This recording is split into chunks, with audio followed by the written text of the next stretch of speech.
이번 한 주도 우리 믿음으로 승리했습니다. 특별히 영을 따라 행하는 교회 생활. 그래서 영을 따라 행하는 길이 무엇인가 말씀도 드렸고, 그래서 우리는 영을 훈련해야 된다, 이렇게 말씀을 드렸습니다. 그래서 영을 훈련한다는 것은 어떠한 의미를 갖고 있는가? 그래서 사실 우리 영은 우리 마음속 깊은 곳에 있죠. 그러나 우리의 생각은 또 우리 혼의 기능입니다.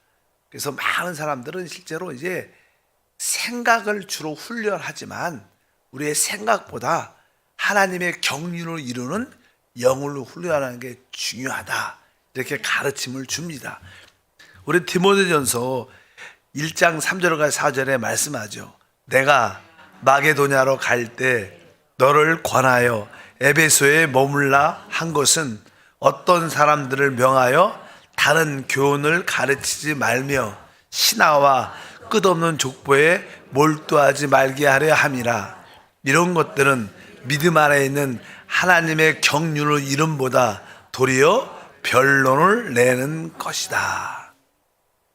이 사도 바울은 특별히 디모데에게 에베소 교회에 머물면서 아주 중요한 것을 말씀합니다. 특별히 다른 교훈들을 가르치지 말라 그러면서 이 4절에 신하와 끝없는 족보에 몰두하지 말게 하려 합니다. 이것들은 대부분 이 사람의 생각을 훈련시키고 생각에 빠지게 많은 그런 내용들이 많기 때문에, 그래서 믿음 안에 있는 하나님의 경륜을 이뤄라. 믿음 안에 있는 하나님의 경륜은 무엇인가?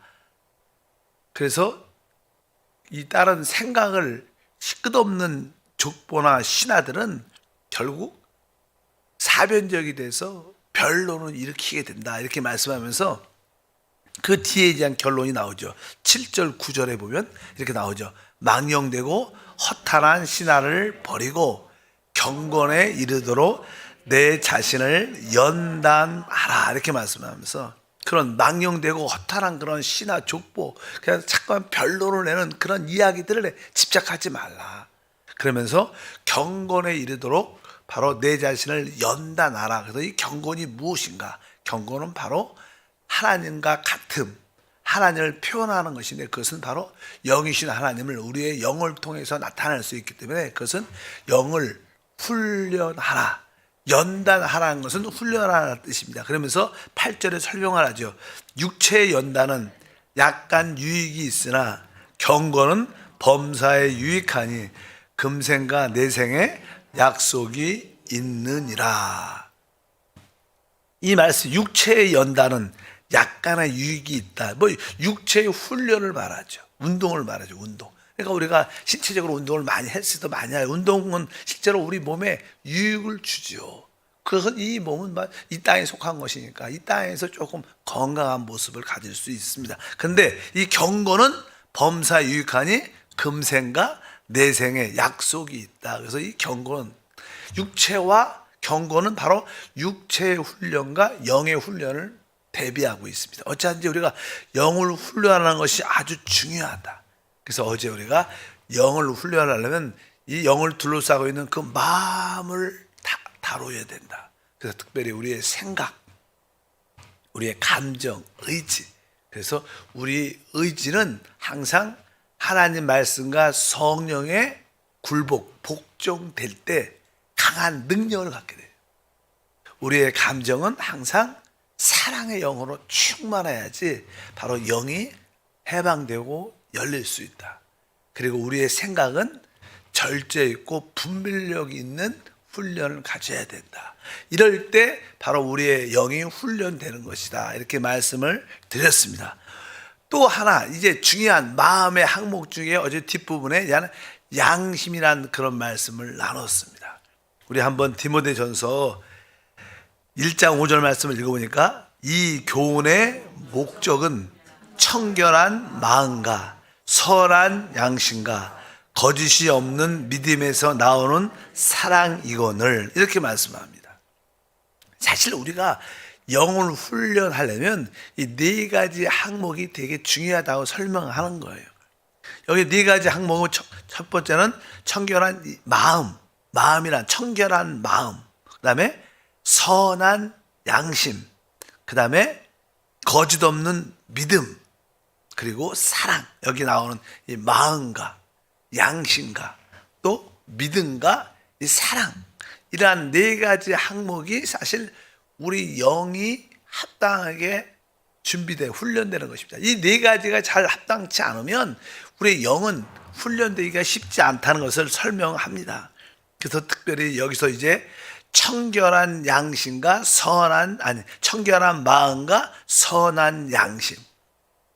청결한 마음을 가지려면 우리는 일단은 선한 양심을 가져야 됩니다. 그래서 우리가 합당한 양심을 갖는 게 중요한데, 합당한 양심에는 두 가지 의미가 있어요. 하나는 오늘 말씀에 선한 양심.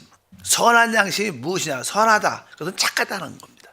착한 양심 무엇인가? 설명을 합니다. 디모데전서 1장 19절에 믿음과 착한 양심을 가지라. 어떤 이들은 이 양심을 버렸고 그 믿음에 관하여 파선하였느니라. 그러니까 착한 양심을 가져야 되는데, 만약에 우리가 착한 양심을 갖지 아니하면 믿음에 관하여 파산한다.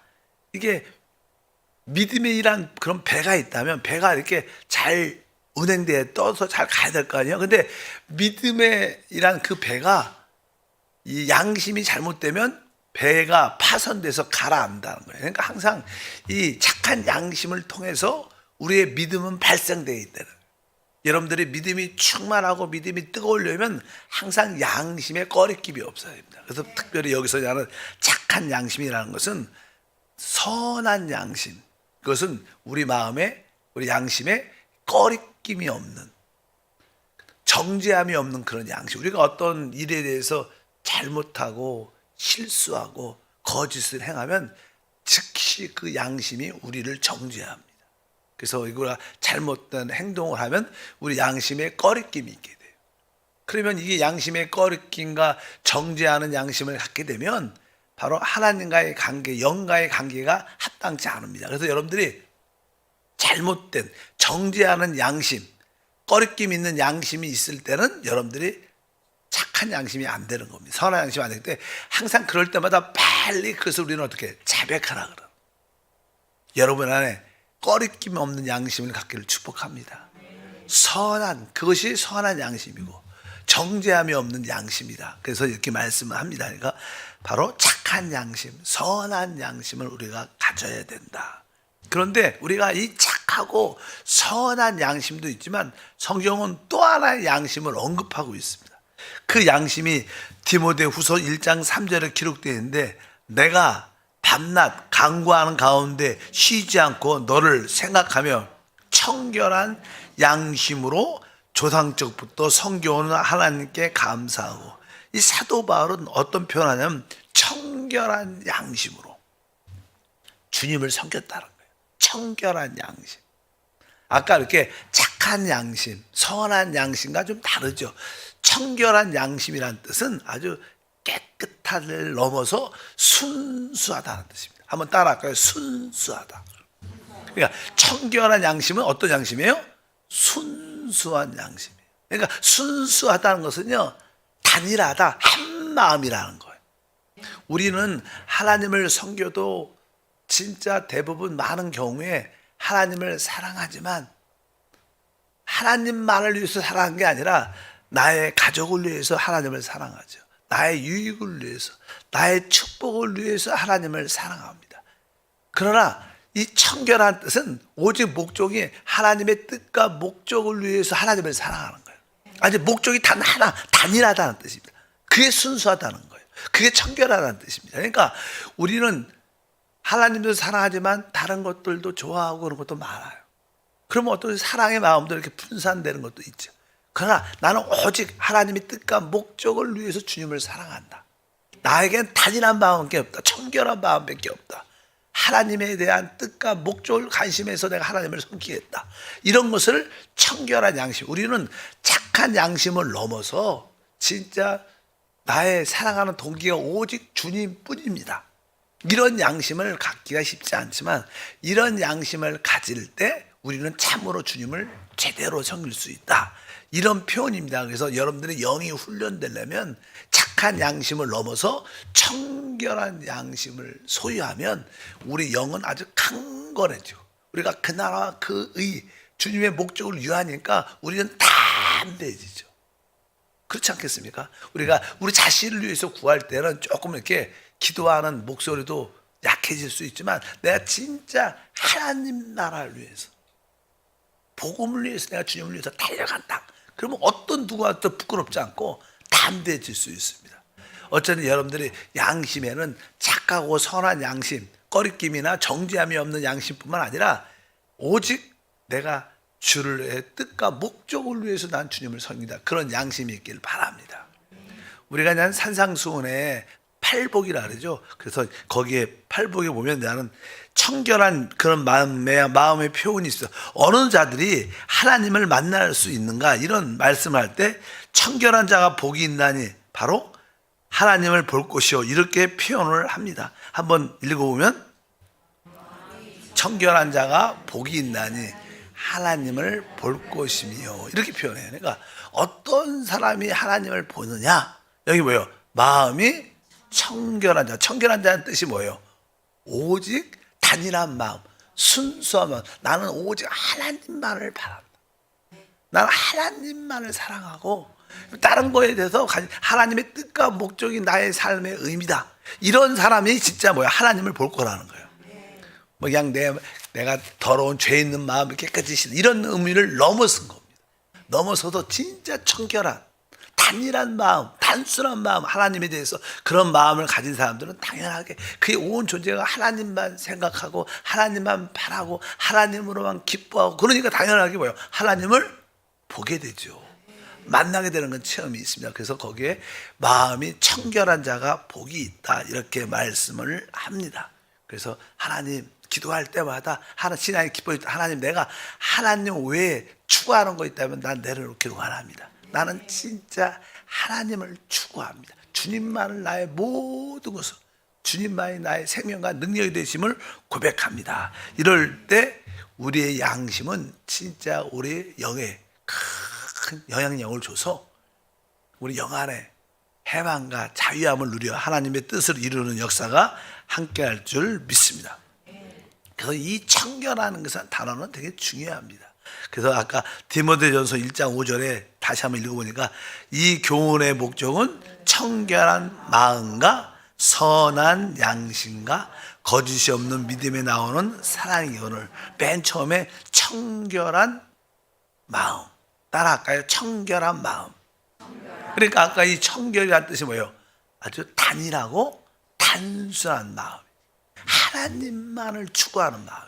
그러니까 내 생각이 하나님만을 생각하고 내 감정도 하나님만을 사랑하고 내 의지도 하나님께만 복종한다. 이것이 뭐예요? 청결한 마음이죠. 그럴 때 내 아주 하나님만을 추구하는 청결한 양심을 이렇게 갖게 되면 바로 우리 영은 가장 강하게 되고 그 안에서 놀라운 생명과 능력의 역사를 더 깊이 체험할 수 있습니다. 그래서 이 청결한 마음이 진짜 중요하죠. 그래서 이 영을 훈련하는 요소 중에서 이 청결한 양심, 청결한 마음. 여러분들이 이제 하나님을 섬기는 것이 나는 먼저 그 나라와 그이다. 이런 상태까지 점점점 신앙이 깊어지면 바뀌죠. 그럴 때 여러분들은 영이 훈련된 사람, 영이 속사람이 강건한 사람이고 그것이 믿음으로 충만해서 복음을 위해서 하나님 나라를 위해서 꿈꾸는 우리 모두가 되어야 될 줄 믿습니다. 그래서 하나님 기도, 하나님 내 마음이 내 온 존재가 청결 순수해지게 하소서. 순수해지게 돼. 주님에 대한 모든 것이 순수하기를 원합니다. 그럴 때 바로 우리의 영은 최고도로 훈련될 것이고 그럴 때 하나님의 역사는 우리 가운데 나타날 것 줄 믿습니다. 그래서 청결한 마음, 그 다음에 청결한 생각, 청결한 감정, 청결한 의지, 청결한 양심. 여기 핵심적인 단어는 청결이란 단순한 단일한 마음. 다시 한번 단일한 마음, 하나님에 대해서 단일한 마음, 하나님만을 생각하는, 하나님만을 기뻐하는, 뭐 그 단계까지 결국 여러분들이 올라오셔야 하나님과 진짜 뭐예요? 한 영이라고 말하는. 한 영. 그냥 대부분 우리는 우리의 유익을 위해서 하나님을 섬기는 경우가 많지만 이제 그런 것을 다 내려놓고 나는 오직 하나님의 뜻과 목적을 위하여 하나님만을 사랑해서 순수하게 그 길을 걸어가면 세상에도 뭐 사랑의 종류도 다양하죠. 다양하지만 진짜 참된 사랑은 자기의 유익을 굳지 않고 진짜 섬기는 사랑도 있는 줄 믿습니다. 그래서 한번 우리 자신이 점검해 봐야 돼. 나는 이러한 마음, 단일한 마음, 단일한 양심, 단일한 생각, 단일한 감정 이런 것이 있는가? 이런 것을 우리가 점점 그래서 자꾸만 하나님 우리를 이렇게 용광로 같은 데 집어넣어서 우리를 이렇게 연단시키죠. 걸르는 거야. 순수한 금을 만들는. 그럴 때 우리가 그 여러 가지 용광로에 들어갈 때 조금 힘들고 단련될 때 어렵지만 결국 우리는 청결하고 단일하고 순수한 그러한 마음을 갖게 될 겁니다. 그럴 때 최고의 영을 가진 소유자가 될 것을 믿습니다. 그래서 항상 양심에 느낌에 주의하는 것도 아주 중요한 항목입니다. 여러분들은 나는 진짜 주님을 사랑해서 주님만을 위해서 사는가? 이렇게 질문을 하면 남들이 볼 때는 그렇게 보이기도 하고 그렇게 말할 수도 있지만 근데 나는 주님을 위해서 살아. 그렇게 말할 수 있지만 여러분 양심의 소리는 어떻습니까? 양심의 소리를 들으면 우리가 말로는 그래 나는 주님을 위해서 살고 있어 이렇게 말을 담대하게 할지라도 이 양심의 소리를 들으면 양심 깊은 곳에는 아니다. 양심한테는 그렇다 이렇게 대답 나오기가 쉽지가 않아요. 양심은 진짜 순수해야 돼. 우리는 사람은 속일 수 있어요. 나는 내 자신도 속일 수 있어도 우리 양심은 속일 수 없어. 왜? 양심은 영을 주도하는 가장 중요한 부분입니다. 그래서 양심이 점점점 이제 착함과 선함을 넘어서 청결하고 단일한 양심이 되길 축복합니다. 하나님 다시 한번 우리 영 안에 계신 그 하나님을 누리기 위해서 우리 영이 잘 훈련되기를 원합니다. 우리 속사람이 강화되기를 원합니다. 이를 위해서 아주 청결하고 단일하고 순수한 그런 마음을 갖게 하소서. 우리의 감정도 생각도 의지들 넘어 양심까지도 단일하고 순수하고 청결한 그런 마음이 되게 하심을 믿습니다. 기쁨으로 귀한 예물도 드립니다. 영광받아 주옵소서. 주 예수 이름으로 기도함나이다. 아멘. 아까 마지막